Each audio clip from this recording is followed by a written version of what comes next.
Hi எல்லாருக்குமே வணக்கம். இந்த வீடியோவில் வந்து என்ன பார்க்க போகிறோன்னா, லாஸ்ட் வீடியோவில் நான் சொல்லியிருப்பேன் சில விஷயங்கள். அதை பற்றின இதை வந்து பார்ப்போம். அப்புறம் இன்னும் சில பேர் வந்து கேட்டிருந்தாங்க, வேர் டு ஸ்டடி வந்து போடுங்க ஜிஎஸ்க்கு அப்படின்னு கேட்டிருந்தாங்க. தமிழுக்கு கூட உங்களுக்கு தேவையில்லை தான். பட் வந்து ஜிஎஸ்க்கு வந்து வேர் டு ஸ்டடி வந்து தேவை தான். அது வந்து கேட்டிருந்தாங்க. ஸோ அதையும் வந்து இதிலே வந்து பார்க்க போகிறோம். அப்புறம் வந்து இந்த கன்ஃபியூஷன் பார்ட்டுக்கு வந்து இதெல்லாம் சொல்லியிருந்தேன் இல்லையா, எழுதி வந்து ஒட்டி போடணும் அப்படின்னு. அது இந்த வீடியோவில் வந்து நான் காட்டுறேன். இதே மாதிரி தான் நீங்கள் பண்ணணும்னு இல்லை. உங்களுக்கு ஏதாவது ஐடியா வரும் இல்லையா, அது மாதிரி வந்து பண்ணுங்கள். அப்புறம் இன்னும் வந்து ஒருத்தர் கேட்டிருந்தாங்க, ஐஎன்எம் வந்து ஸ்டோரி பேஸ்டு வந்து சொன்னீங்க இல்லையா, அது வந்து நீங்கள் டீச் பண்ணுங்கள், ஐஎன்எம் வந்து டீச் பண்ணி கொடுங்க அப்படின்ற மாதிரி கேட்டிருந்தாங்க. ஆக்சுவலாக வந்து எனக்கு கொஞ்சம் மனசு சரியில்லைங்க.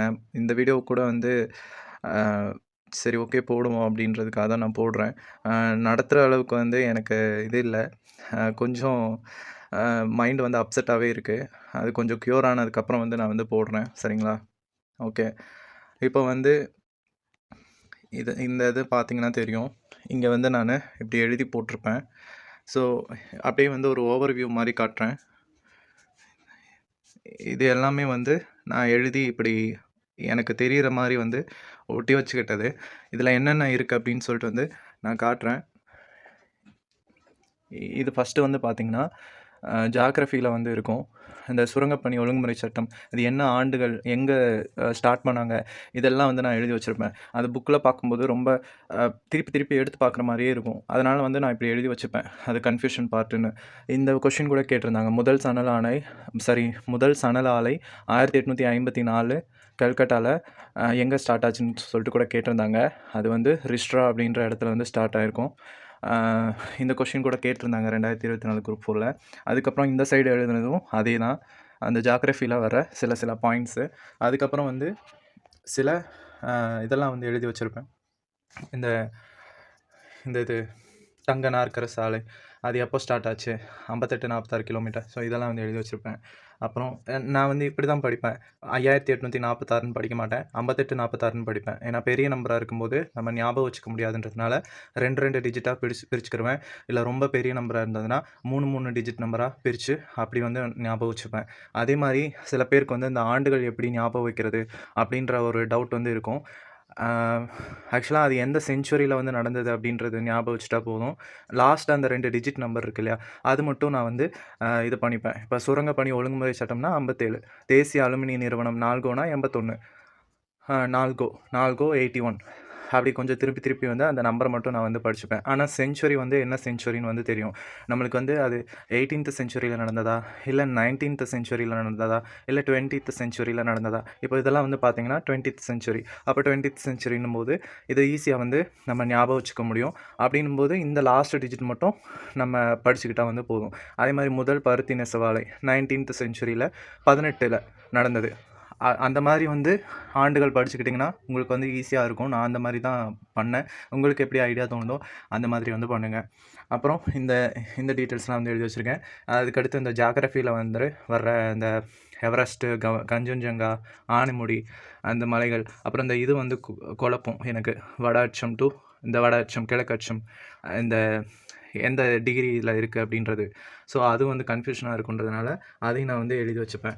அப்புறம் வந்து இங்கே இப்படி தான் எனக்கு எங்கெங்கே தோணுதோ, எங்கெங்கே எழுதி வைக்கணும்னு தோணுதோ அப்படி எழுதி வச்சுப்பேன். இது வந்து மேக்ஸு ஃபார்முலா. இந்த ஃபார்முலாவை வந்து நான் எழுதி வச்சுப்பேன். இந்த இது வந்து பார்த்திங்கன்னா ஏபிசிடி எழுதி வச்சுருக்கேன். ஆக்சுவலாக வந்து இது வந்து எதுக்காக எழுதுனேன்னா, அந்த கமலின்னு ஒரு மூவி வரும். அதில் வந்து அவங்க இந்த படிக்கிறதுக்கு வந்து இந்த ஏபிசிடி தான் வந்து படிப்பாங்க. ஸோ அதனால் வந்து நான் எழுதி வச்சுக்கிட்டேன். அதுக்கப்புறம் இந்த ப்ரீவியஸ் இயர் கொஷினில் லாஸ்ட்டாக 2022, 23ல் நடந்த கொஷின் பார்க்கும்போது ஏபிசிடி சம்மந்தப்பட்ட கொஷின்ஸ் வந்து கேட்டிருந்தாங்க. ஸோ அப்படின்னும் போது நம்ம எழுதி வச்சுப்போம் அப்படின்னு சொல்லிட்டு எழுதி வச்சுக்கிட்டேன். ஃப்ரண்ட்லேயும் இந்த 1, 2 அப்படின்னு ஸ்டார்ட் ஆகிறதும் எழுதிக்கிட்டேன். இசட் பேக் வருது இல்லையா, பேக் சைடில் 1, 2, 3ன்னு அந்த மாதிரி எழுதி வச்சுக்கிட்டேன். அப்புறம் வந்து இந்த ஃபார்முலா, சில மலைகளுடைய அந்த மீட்டர் ஹைட்டு, அப்புறம் இந்த ஃபார்முலாஸும் வந்து எனக்கு வந்து குழப்பம். இந்த கூட்டுத்தொடர் வரிசை, பெருக்கு தொடர் வரிசை, இது ரொம்ப குழப்பம் அப்படின்றதுனால இதை நான் வந்து எழுதி வச்சுக்கிட்டேன். இது வந்து இந்த திட்ட விளக்கம் ஃபார்முலா. அப்புறம் இந்த மென்சுரேஷன், 2Dல 3Dல. இந்த மென்ஸ்ட்ரேஷனில் நீங்கள் நல்லா பார்த்தீங்கன்னா தெரியும். நான் இங்கே எழுதியிருக்கிறது பூரா வந்து எல்லாத்தையும் எழுதி வச்சிருக்க மாட்டேன். எதெல்லாம் மறக்கிற மாதிரி இருக்கோ, எதெல்லாம் டவுட்டாக இருக்கிற மாதிரி இருக்கோ, அதை மட்டும் நான் எழுதி வச்சுப்பேன். இப்போ பார்த்தீங்கன்னா சதுரம், செவ்வகம் அந்த இதுக்கெல்லாம் எழுதி வச்சிருக்க மாட்டேன். அதே மாதிரி வட்டத்துக்கு கூட எழுதி வச்சிருக்க மாட்டேன். அரை வட்டத்தில் அந்த இதுக்கு மட்டும் கண்டுபிடிக்கிறதுக்கு சுற்றளவு பெரிமீட்டர் கண்டுபிடிக்கிறதுக்கு மட்டும் எழுதி வச்சுருப்பேன். அப்புறம் இது 3Dக்கு உண்டான ஃபார்முலா, சில ஃபார்முலா வந்து எழுதி வச்சுருப்பேன். இந்த இடைக்கண்டம் ஃபார்முலா எனக்கு ரொம்ப மறக்கும், கன்ஃபியூஷன் ஆகும். இங்கே எழுதி வச்சதுக்கப்புறமா வந்து எனக்கு ஈஸியாக வந்து மைண்டில் ஸ்டோர் ஆயிடுச்சு. அப்புறம் இதை வந்து நான் ஹிஸ்ட்ரி வந்து எழுதி வச்சுருக்கேன். இந்த முகல்ஸ் வருவாங்க இல்லையா, பாபர், அப்புறம் ஷெர்ஷா, அக்பர், இவங்களாம் வருவாங்க இல்லையா, அந்த இது, அப்புறம் சிவாஜி டாப்பிக்கு, இதெல்லாம் வந்து எழுதி வச்சுருந்தேன். அப்புறம் சில சைடில் வந்து கிறுக்கி வச்சுருப்பேன், எழுதி வச்சுருப்பேன். ஏன்னா அதுவும் வந்து நம்மளுக்கு முக்கியம் அப்படின்றதுனால, அது வந்து மறந்துகிட்டே இருக்குது அப்படின்றதுனால. இந்த இல்துட்மிஷ்னா அவர் பேர் வந்து சம்சுதீன் இல்துட்மிஷ். அது கூட வந்து சில கொஷின்லாம் கேட்டிருப்பாங்க. அப்புறம் இந்த கொஷின் தான் வந்து எனக்கு கொஞ்சம் கன்ஃபியூஷன் ஆயிடுச்சு. தமிழ் உரைநடை தந்தை வந்து ஆறுமுக நாவலார். அந்த பதிப்பாசிரியர் பதிப்புலகின் தலைமகன் அப்படின்னு கேட்கும்போது அவங்க வந்து சி.வை. தாமோதரனார் தான் வருவாங்க. ஆனால் டெஸ்ட் பேட்ச்சில் நான் ஜாயின் பண்ணி அந்த டெஸ்ட்டை அட்டென்ட் பண்ணும்போது ஆறுமுக நாவலர்னு கொடுத்துட்டாங்க. அங்கேயும் போய் ஆறுமுக நாவலர்னும் போது அப்படியே இதாகிடுச்சு. ஸோ அதையும் வந்து எழுதி வச்சுக்கணும், கன்ஃபியூஷன் பார்ட்டு. அப்புறம் இந்த ஆர்டிக்கல் வந்து 1, 2 மட்டும் தான் எழுதி வச்சுருப்பேன். எனக்கு எல்லா ஆர்டிக்கலும் கன்ஃபியூஷன் ஆனது கிடையாது. ஒரு சில ஆர்டிக்கல் மட்டும் கன்ஃபியூஷன் ஆகிருக்கும், அதை மட்டும் எழுதி வச்சுப்பேன். அப்புறம் இந்த இதுவும் வந்து ஃபார்முலா தான். அப்புறம் ஸ்கொயருக்கு, க்யூபுக்கு, இந்த ரூட் 2, ரூட் 3க்கு இதெல்லாம் எழுதி வச்சுருப்பேன். எதெல்லாம் எனக்கு டவுட்டாக இருக்கோ அதெல்லாம் நான் எழுதி வச்சுப்பேன். அப்புறம் இங்கே பாருங்கள், இதில் வந்து 14 ஸ்கொயர்லேருந்து ஸ்டார்ட் பண்ணியிருப்பேன். ஏன்னா அதுக்கு முன்னாடி உள்ள ஸ்கொயர்லாம் வந்து எனக்கு தெரியும். அதே மாதிரி க்யூப்லேயுமே 7 க்யூப் எழுதியிருப்பேன். அப்புறம் இடையில விட்டுருப்பேன். அப்புறம் 12 க்யூப்லேருந்து ஸ்டார்ட் பண்ணி 19 க்யூப் வரைக்கும். ஸோ அதெல்லாம் மறக்கிறது, இதை மட்டும் தான் எழுதி வச்சுருப்பேன். அப்புறம் இங்கே இந்த தமிழில் வந்து எனக்கு இந்த இது வந்து கன்ஃபியூஷன் ஆகும். தமிழ் விடு தூதில் வந்து அந்த குணம், அப்புறம் மனிதனுக்கு எத்தனை வர்ணம், தமிழுக்கு வந்து எத்தனை வர்ணம், அது கன்ஃபியூஷன் ஆகிட்டே இருக்குன்றனால எழுதி வச்சுக்கிட்டேன். இந்த இது வந்து ரோமானியன் 2022, 23 மேக்ஸில் வந்து அதர் எக்ஸாம்ஸில் வந்து கேட்டிருந்தாங்க. ரோமானியன் பேஸ் பண்ணி எதுக்கும் வந்து ஒரு சேஃப்டிக்காக வந்து எழுதி வச்சுக்கிட்டேன். அந்த சிம்பிள் வந்ததுன்னா என்ன வேல்யூ வரும் அப்படின்றது வந்து எழுதி வச்சுக்கிட்டேன். ஸோ இதெல்லாம் வந்து ஃபார்முலாஸ் தான். அப்புறம் இங்கே நியூஸ் பேப்பர்ஸ்லாம் வந்து ஒட்டி வச்சுருப்பேன். ஏன்னா நியூஸ் பேப்பர் வந்து நான் தனியாக நோட் போட்டு ஒட்டி வச்சுருந்தேன். பெரிய நியூஸாக இருந்துச்சுன்னா, பெரிய பேப்பராக இருந்துச்சுன்னா செவுத்தில் ஒட்டி வச்சு பார்ப்பேன், அது ஒரு இம்பார்ட்டண்ட் நியூஸாகவும் இருந்தாலும். அப்புறம் இந்த ரயில்வே மண்டலங்கள், ரயில்வே தலைமையிடம், இது வந்து கொஞ்சம் புக்கில் பார்க்கும்போது கன்ஃபியூஷன் ஆகும், எங்கெங்கே கவர் ஆகுதுன்னு. ஸோ இப்படி இந்த மாதிரி வடக்கு, கிழக்கு, தெற்கு, மேற்கு அப்படின்னு சொல்லி போட்டு அது எங்கெங்கே கவர் ஆகுது அப்படின்னு சொல்லி, ஆக்சுவலாக இது வந்து ஒரு சார் வந்து சொல்லிக் கொடுத்தாங்க. ஓகேங்களா. அடுத்ததாக வந்து மற்றது இந்த டைம் டேபிள்லாம் வந்து நான் போட்டிருப்பேன். ஸ்டார்டிங்கில் போட்டது தான். ஸ்டார்டிங்கில் போட்டு என்னால் வந்து இதை கண்டினியூ பண்ண முடியல. ஒரு 2 டேஸ் வந்து எந்திரிச்சு பார்த்தேன், ரொம்ப டயர்டாக இருந்தது. அதனால் வந்து இந்த டைம் வந்து ஃபாலோ பண்ணலை. அப்புறம் வந்து அதே மாதிரி நீங்கள் டைம் டேபிள் வந்து போட்டு வச்சுக்கோங்க. இன்றைக்கி வந்து என்ன படிக்கணும், ஏது படிக்கணும், இன்றைக்குள்ளே முடிச்சிடணும் அப்படின்றதையும் வந்து போட்டு வச்சுட்டு வந்து படிங்க. அப்புறம் தமிழில் கவர் ஆகிறது 9th புக்கில் இருக்கும்னு நினைக்கிறேன். காணி, ஒருமா, வீசம், முந்திரி அப்படின்ற வேல்யூ இருக்கும். அடுத்து இந்த இதெல்லாம் நியூஸ் பேப்பர் தான். உத்தரகண்ட் பொது சிவில் சட்டம், பாரத ரத்னா விருது அறிவிப்பு. இது வந்து தமிழில் புறத்தணைகள் வரும் இல்லையா, அந்த இது ஆணிரை கவர்தல், ஆணிரை மீட்டல். இது ரொம்ப வந்து எனக்கு கன்ஃபியூஷன் ஆகும். அதில் அந்த கலர் பூவெல்லாம் வந்து கொடுத்து வச்சுருப்பாங்க. அது ரொம்ப கன்ஃபியூஷன் ஆகிறதுனால எழுதி வச்சுருக்கேன். அப்புறம் சாகித்ய அகாடமி விருது. அப்புறம் இது வந்து கரண்ட் அஃபேர்ஸு. ஸோ இந்த மாதிரி தான். இது வந்து கேலண்டரில் பின் பண்ணி வச்சுக்கிட்டேன். ஏன்னா எல்லா இடத்துலையும் ஒட்டினா கொஞ்சம் வீட்டுக்காரங்களுக்கும் சங்கடமாக இருக்கும் இல்லையா, அவங்க எதுவும் சொல்ல மாட்டாங்க.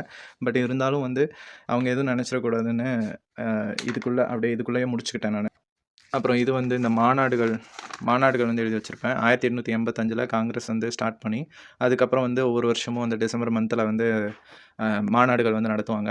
அது எங்கெங்கே நடந்தது, என்னென்ன தலைவர்கள் வந்து அதில் தலைவராக இருந்தாங்க அப்படின்றத வந்து கேட்பாங்க முக்கியமாக. அதுக்கடுத்து சென்னையிலேயே வந்து கிட்டத்தட்ட ஒரு 7 மாநாடுகள் கிட்ட நடந்திருக்கும். அதில் யார் யார் வந்து கலந்துக்கிட்டாங்க அப்படின்றதெல்லாம் வந்து நம்மளுக்கு முக்கியம். அதை ஆர்டர் வைஸ் வந்து தெரிஞ்சுக்கிட்டோன்னா ரொம்ப வந்து ஈஸியாக இருக்கும். அதே மாதிரி அந்த மாநாடுகள் வந்து ஏன் தெரிஞ்சுக்கிறோன்னா, அந்த மாநாடுகளில் ஏதாவது முக்கியமாக வந்து பண்ணியிருப்பாங்க. லைக் வந்து 1897 வந்து முதலாக வந்து அந்த தேசிய கீதமாக, தேசிய பாடலாம் பாடியிருப்பாங்க.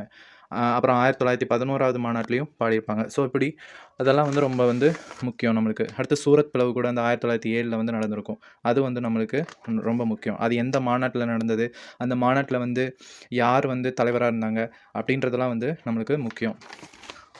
அப்புறம் இந்த காலண்டரில் கூட வந்து சில விஷயங்கள் வந்து கிறுக்கி வச்சுருப்பேன். இது வந்து பார்த்திங்கன்னா போன வீடியோவில் சொல்ல மறந்துட்டேன். அந்த பாலிட்டியில் வந்து நம்மளுக்கு பாலிட்டியில் லோக் ஆயுக்தா, லோக்பால் அதெல்லாம் வந்து புக்கில் இருக்காது. அதுக்கெலாம் வந்து அவுட் ஆஃப் சோர்ஸ் தான். அவுட் ஆஃப் சோர்ஸ்னால் நீங்கள் வந்து எங்கேயும் போக தேவையில்லை. கவர்மெண்ட் மெட்டீரியலே நீங்கள் பார்த்தா போதும். கவர்மெண்ட் மெட்டீரியல் வந்து கொடுத்துருப்பாங்க. குரூப் 2 குரூப் 4க்குன்னு சொல்லிட்டு கவர்மெண்ட் மெட்டீரியல் வந்து கொடுத்துருப்பாங்க. அதை நீங்கள் பார்த்தாலே போதும். அதுலேயும் நிறைய டீட்டெயில்ஸ் வந்து கொடுத்துருப்பாங்க. That's enough. அப்புறம் வந்து இந்த இது தமிழ்நாடு லோக் ஆயுக்தா, இந்த மகாராஷ்டிரா, ஒடிஷா இது வந்து கன்ஃபியூஷனே ஆகிட்டே இருக்கும் எனக்கு. எது ஃபஸ்ட்டு வந்து ஸ்டார்ட் பண்ணாங்க அப்படின்னு சொல்லிட்டு. அதுக்காக வந்து இதை நான் வந்து எழுதி வச்சுப்பேன். அப்புறம் இது வந்து பார்த்திங்கன்னா, இது வந்து ஜாகிரஃபியில் இந்த ஆரவல்லி மலைத்தொடர், தக்கான பீடபூமி, தீபகற்ப பீடபூமி, இதெல்லாம் வந்து எவ்வளோ லட்சம் கிலோமீட்டரில் வந்து இருக்குது. அப்புறம் இந்த இது வந்து எனக்கு கன்ஃபியூஷன் ஆகும். சொர்ணவாரி, நவரை இதெல்லாம் எழுதி வச்சுப்பேன். அப்புறம் சிந்து நதி, பிரம்மபுத்திரா, கங்கை நதி, மகாநதி இதெல்லாம் எங்கே வந்து பாயுது, எங்கே பாயுதுன்னு கூட வந்து எனக்கு ஞாபகம் இருந்துச்சுன்னா, வேறு ஏதாவது முக்கியமான டீட்டெயில்ஸ், இந்த சதுர கிலோமீட்டர் உத்தரகாண்டில் வந்து 7010 மீட்டர் உயரத்தில் வந்து இதாகுது. ஆனால் அது வந்து எங்கே கங்கோத்ரி அப்படின்ற ஒரு இடத்துல இருந்து உருவாகும். ஸோ இதெல்லாம் வந்து நம்மளுக்கு தெரியுன்றதுனால எழுதி வைக்கல. தெரியாதது மறந்து போகிறது மட்டும் நான் இங்கே வந்து எழுதி வச்சுருக்கேன். அப்புறம் வந்து இந்த இது ஸோ மகளிர் பற்றி பேஸ் பண்ணி ஏதாவது நியூஸ் பேப்பரில் வந்து வந்ததுன்னா அதெல்லாம் ரொம்ப இம்பார்ட்டண்ட். அதெல்லாம் வந்து நம்ம படிக்கணும். கொஷின் வந்து கேட்கலனாலும் அது நம்ம வந்து படிக்கணும். சரிங்களா? அடுத்து தான் வந்து நான் என்ன காட்டணுன்னா, இந்த ஜிஎஸ் வந்து எப்படி படிக்கிறது, வேர் டு ஸ்டடி அப்படின்றதையும் வந்து நான் காட்டுறேன். ப்ளஸ் வந்து நான் நோட்ஸ் எல்லாம் எடுத்திருப்பேன் இல்லையா, அதையும் வந்து நான் சொல்கிறேன். ஸோ இது வந்து ஜிஎஸ் வேர் டு ஸ்டடி. நான் என் கையாலேயே வந்து நான் எழுதியிருக்கேன். சரிங்களா? என்னால் டைப் பண்ணி இது பண்ண முடியல. லேப்டாப் கொஞ்சம் ப்ராப்ளமாக இருக்குது. ஓகே, இந்த மாதிரி நான் எழுதி நான் என்ன பண்ணியிருக்கேன்னா, உங்களுக்கு பிடிஎஃபாக கன்வெர்ட் பண்ணி டெஸ்கிரிப்ஷனில் லிங்க் கொடுத்துருக்கேன். இந்த லிங்க்கை இதை வந்து நீங்கள் அப்படியே வந்து என்ன பண்ணுறீங்கன்னா, டவுன்லோட் பண்ணி பிரிண்ட் அவுட் போட்டுக்கோங்க. ஒரு 11 பேஜ் தான் வரும். மொத்தமே உங்களுக்கு 10 ரூபா தான் வந்து கேட்பாங்க. 10 ஒரு 20 ரூபா கிட்ட தான் கேட்பாங்க. நீங்கள் பிரிண்ட் அவுட் போட்டு வச்சுக்கிறது வந்து நல்லது. சரிங்களா?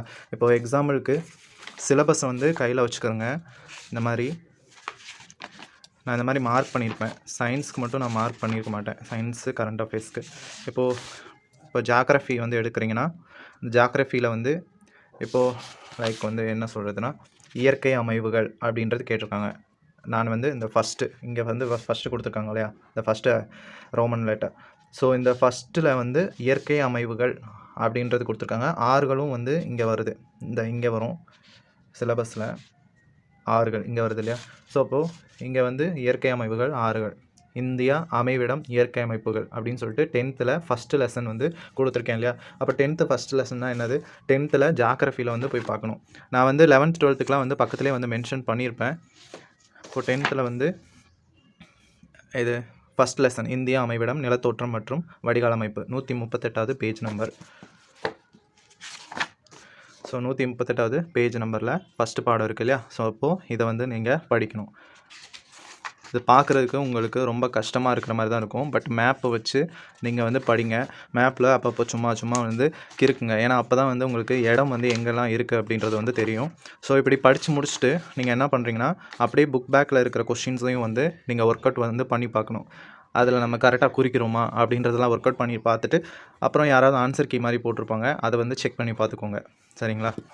ஸோ இப்படி தான் வந்து நான் இது வந்து எக்ஸாம்பிளுக்கு சொல்லியிருக்கேன். இப்படி எல்லா சப்ஜெக்டையும் வந்து படிங்க.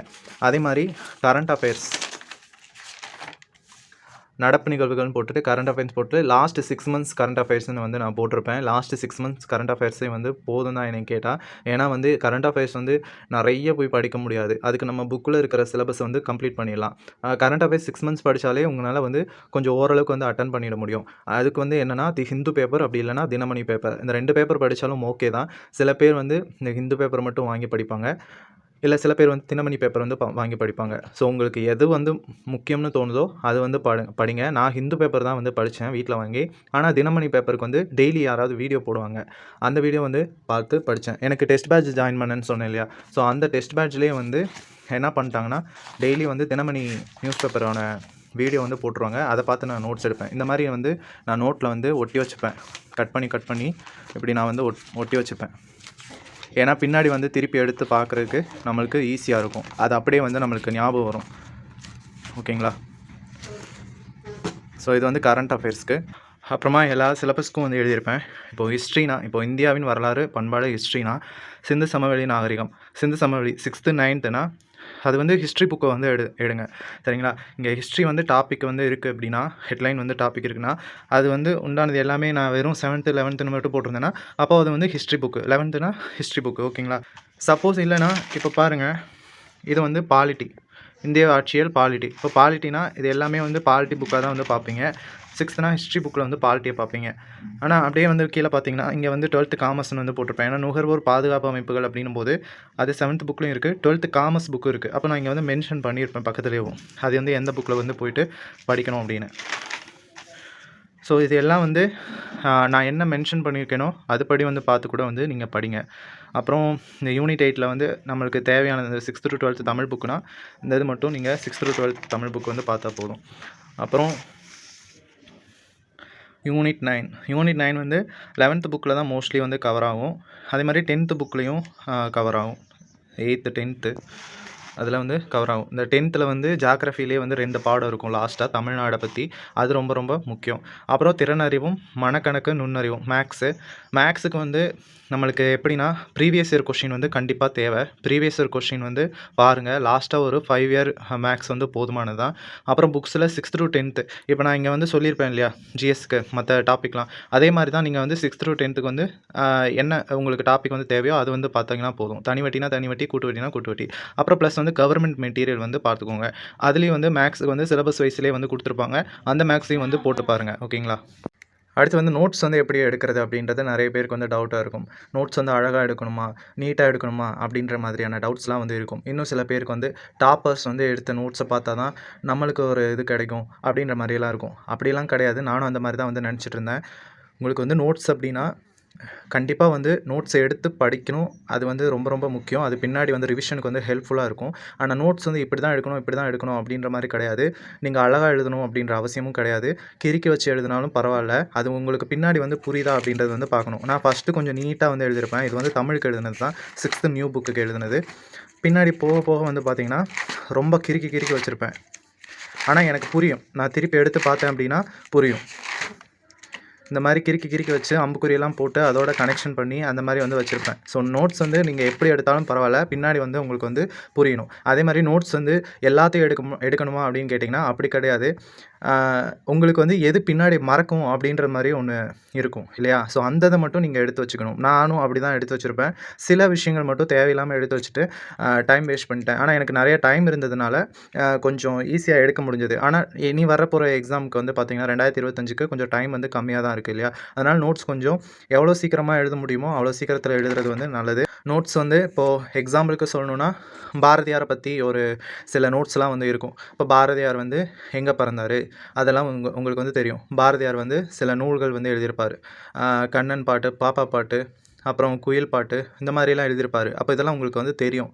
ஆனால் தெரிஞ்ச விஷயங்களை வந்து நீங்கள் எழுதி டைம் வேஸ்ட் பண்ண வேண்டாம். தெரியாத விஷயங்கள் இருக்கும் இல்லையா? ஸோ அந்த மாதிரி இப்போ 11th 12thலாம் வந்து போனீங்கன்னா பாரதியாரை பற்றி சில நூல்கள் வந்து அவர் பேரே நிறைய பேர் வந்து கொடுத்துருப்பாங்க. செல்லிதாசன், அப்புறம் வந்து இன்னும் சில பேர்கள்லாம் வந்து கொடுத்துருப்பாங்க. அப்போ அந்த பேர்கள்லாம் நம்மளுக்கு புதுசாக நம்ம படிக்கிற மாதிரி இருக்கும். அதனால் அதை வந்து நீங்கள் எழுதி வச்சுக்கலாம் பின்னாடி வந்து ஞாபகப்படுத்துறதுக்காக. ஸோ நோட்ஸ் அப்படின்றது வந்து எதுக்காக எழுதுகிறோன்னா பின்னாடி ஞாபகப்படுத்துறதுக்காக மட்டும்தான். ஏற்கனவே தெரிஞ்ச விஷயங்களை நோட்ஸாக எழுத தேவையில்லை. அது ஆல்ரெடி உங்களோட மைண்டில் வந்து செட் ஆகிருக்கும். இது வந்து பார்த்திங்கன்னா நான் வந்து டெஸ்ட் பேட்ச் ஜாயின் பண்ணியிருந்தேன். அந்த டெஸ்ட் பேட்சில் வந்து என்னோடய ஸ்கோர் தான். ஒரு சில டெஸ்ட்டில் மட்டும் நான் வந்து கொஞ்சம் கம்மியான ஸ்கோர் எடுத்திருப்பேன் தமிழில் மட்டும். மற்றதில் வந்து எல்லாத்துலேயும் வந்து கொஞ்சம் நார்மலாக இந்த இதெல்லாம் வந்து ஒரு டெஸ்ட்லாம் வந்து தமிழில் சென்டம் வந்து போட்டேன். ஸோ மேக்ஸ்லேயும் வந்து எனக்கு மார்க் வந்து அவ்வளோவா கம்மியாகாது. மேக்ஸ் வந்து நான் நல்லா தான் போடுவேன். வேறு வந்து ஜிஎஸும் நல்லா தான் நான் படிப்பேன். ஓகே, ஸ்டார்டிங்கில் வந்து பார்த்திங்கன்னா நான் ரொம்ப கொஞ்சம் என்ன தெரியுது அந்த ஐடியா தெரியாமல் ரொம்ப ரொம்ப கம்மியான ஸ்கோர் தான் எடுத்துகிட்டு இருந்தேன். அப்போது எனக்கு தெரியாது அப்படின்றதுனால. அதுக்கப்புறம் போக போக வந்து அந்த நம்மளுக்கு ஒரு ஓன் எக்ஸ்பீரியன்ஸ் கிடைக்கும் இல்லையா? அந்த எக்ஸ்பீரியன்ஸ் கிடைச்சோன்னையும் நல்ல ஸ்கோர் வந்து எடுக்க ஸ்டார்ட் பண்ணிட்டேன். அதே மாதிரி ரிவைஸ் வந்து பண்ணிகிட்டே இருக்கணும். நோட்ஸ் வந்து எடுத்து வைக்கிறீங்க அப்படின்னா அட்லீஸ்ட் வந்து மந்த்லி ஒன்ஸாவது வந்து ரிவைஸ் பண்ணிடுங்க. எல்லாத்தையும் ஏற்கனவே படித்தது வந்து எல்லாத்தையும் வந்து ரிவைஸ் பண்ணிடுங்க. இது வந்து எக்ஸாம்பிளுக்காக தான் இந்த நோட்ஸ் வந்து காட்டுறேன். எல்லா நோட்ஸையும் வந்து காட்டுறதுக்கு டைம் வந்து பத்தாது. டைம் அதிகமாக போயிட்டே இருக்கும். இது வந்து இந்த யூனிட் 7 யூனிட் 7 இந்திய தேசிய காங்கிரஸ் ஸ்டார்டிங்லேருந்து என்ன நடந்தது அப்படின்னு சொல்லிட்டு இதை தான் வந்து ஒருத்தர் வந்து கேட்டிருந்தாங்க. இதை ஸ்டோரி பேஸில் வந்து நடத்துங்க, ஸ்டார்டிங்லேருந்து என்ன நடந்தது அப்படின்னு. கண்டிப்பாக வந்து ட்ரை பண்ணுறேன். ஓகேங்களா, எனக்கு நடத்துகிற அளவுக்கு தெம்பு இல்லை இப்போதைக்கு, கொஞ்சம் மைண்ட் வந்து அப்செட்டாகவே இருக்குது. அப்படின்றதுனால இப்படி எழுதி வச்சுட்டு படிச்சிட்டிங்கன்னா உங்களுக்கு ரொம்ப ஈஸியாக இருக்கும், கன்ஃபியூஷன் வந்து ஆகாது. அந்த டைம், அந்த பீரியட் ஆஃப் டைமில் வந்து அந்த செர்டைன் பீரியட் டைம் ஆஃப்னு சொல்லுவாங்க. அந்த டைமில் வந்து என்ன நடந்தது அப்படின்றது வந்து தெரிஞ்சிட்டாலே போதும். அதுலேருந்து ஏதாவது கொஷின் கேட்டால் நம்ம அட்டன் பண்ணிடலாம். அப்புறம் வந்து சயின்ஸுக்கு எப்படி நோட்ஸ் எடுக்கணும் அப்படின்றதும் வந்து கேட்பீங்க. சயின்ஸுக்கும் அதே தான், நீங்கள் என்ன பாடம் படிக்கிறீங்களோ அந்த பாடம் வந்து நீங்கள் எடுங்க. இது வந்து ஒருத்தவங்க வந்து ஒரு மேம் வந்து சிலபஸ் வைஸ் வந்து நடத்துனாங்க. ஸோ அப்படி வந்து நான் எழுதி வச்சுக்கிட்டேன். ஸோ ஃபஸ்ட்டு இது வந்து பார்த்தேன். ஃபஸ்ட்டு பார்த்துட்டு அதுக்கப்புறம் வந்து எனக்கு அப்பவும் வந்து மனசு கேட்கல, போய் புக் எடுத்து பார்த்தா தான் வந்து புரியும் அப்படின்னு சொல்லிட்டு. ஸோ இது மட்டும் தான் நான் நோட்ஸ் எடுத்து வச்சது. புக்ஸில் நான் படிச்சிருப்பேன் இல்லையா, அது வந்து நான் நோட்ஸ் எடுக்கல. ஏன்னா சயின்ஸுக்கு வந்து நான் படித்த பாடங்கள் வந்து கம்மியானது தான். இப்போ நான் உங்களுக்கு நோட்ஸ் கொடுத்துருக்கேன், இந்த வேர் டு ஸ்டடி கொடுத்துருக்கேன் இல்லையா, அது மட்டும் தான் நான் வந்து படித்தேன். ஸோ அதனால் வந்து அதுக்கு வந்து நான் நோட்ஸ் வந்து எடுக்கலை. அப்புறம் சயின்ஸில் வந்து நான் சொல்லணும்னு நினச்சேன், சிலபஸில் வந்து உங்களுக்கு கொடுத்துருப்பேன் அளவீடுகள் அப்படின்னு சொல்லிட்டு. அளவீடுகள் வந்து நிறைய புக்கில் இருக்கும், 6th எல்லாத்துலேயும் இருக்கும். நீங்கள் ஏதாவது ஒரு அளவீடுகள் மட்டும் படிச்சிங்கன்னா போதும். ஏன்னா அந்தளவுக்கு வந்து அது ரொம்ப இம்பார்ட்டன்ட் இல்லை. பட் இருந்தாலும் அது பேசிக்ஸ் தெரிஞ்சு வச்சுக்கணும் அப்படின்றதுக்காக அதை வந்து நான் சொல்கிறேன். ஓகேங்களா, ஸோ இந்த மாதிரி தான் நான் வந்து ப்ரிப்பேர் பண்ணது. உங்களுக்கு வந்து எப்படி தோணுதோ அந்த மாதிரி வந்து ப்ரிப்பேர் பண்ணுங்கள். ஓகே, நோட்ஸ் வந்து எடுத்தாச்சு. அப்புறம் தமிழில் வந்து சில பேருக்கு என்ன இருக்குன்னா, அந்த பாடல் வரிகள் எப்படி படிக்கிறது அப்படின்னு சொல்லிட்டு இருக்கும் டவுட்டு. இப்போது எக்ஸாம்பிளுக்கு எடுத்துக்கிட்டால் இங்கே புறநானூறு இருக்குது, ஔவையார் பாடின பாடல் 77வது பக்கம். இப்போ இந்த 77வது பக்கம் வந்து நான் போயிட்டேன். இப்போ இந்த இதில் வந்து பாடல் வரிகள் கேட்குறாங்கன்னு வச்சுக்கோங்களேன். புறநானூரில் ஔவையார் எழுதின பாடலில் இந்த மாதிரி ஒரு பாடல் வரி கொடுத்துருக்காங்க. வாயிலோயே வாயிலோயே வள்ளியோர் செவி முதல் வயங்குமொழி வித்தித்தாம் அப்படின்ற மாதிரி கொடுத்துருக்காங்கன்னு வச்சுக்கோங்களேன்.